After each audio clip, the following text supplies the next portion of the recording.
Hey guys, welcome to our new Sunday edition cooking show. I guess at this point this is kind of like a cooking show that I'll be doing every Sunday.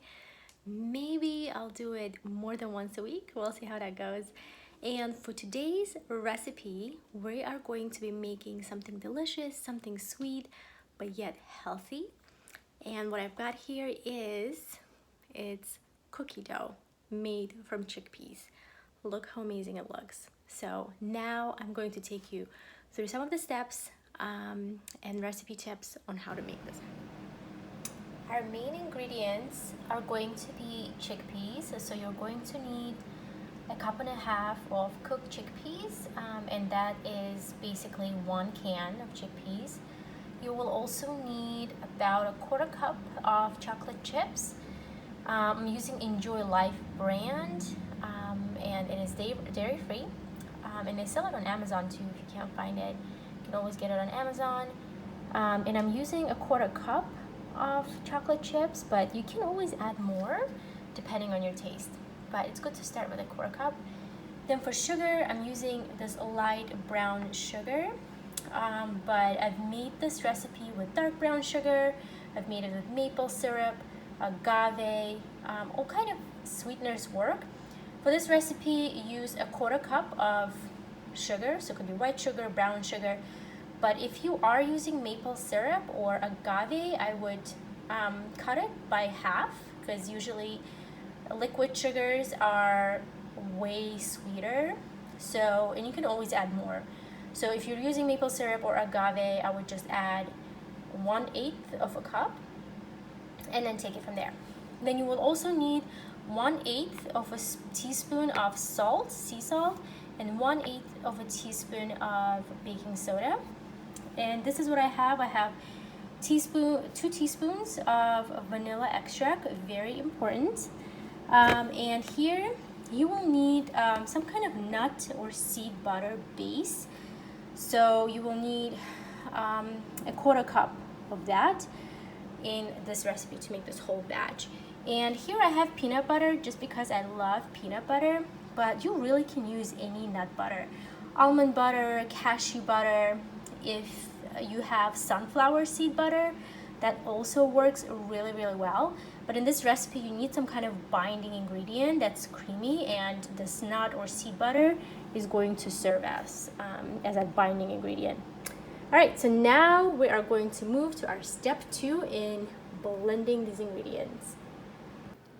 I've added all the ingredients in the food processor except for the chocolate chips. You will incorporate them later.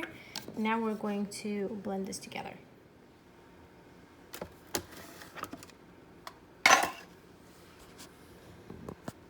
So here's what the consistency should look like.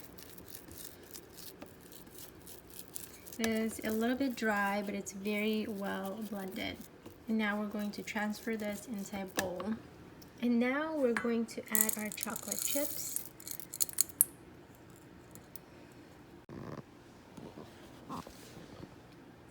There is also an option, so you can stop your recipe here, but there is also an option for you to add 1 to 2 tablespoons of either almond flour or oat flour or even coconut flour. What that is going to do is just going to make it a little bit thicker, and it's going to cut the sweetness a little bit. So it's really personal preference. My first batch, I added 2 tablespoons of oat flour, this is just blended oats. And in my second batch, I decided not to add it at all. It's just a little bit creamier and a little bit sweeter.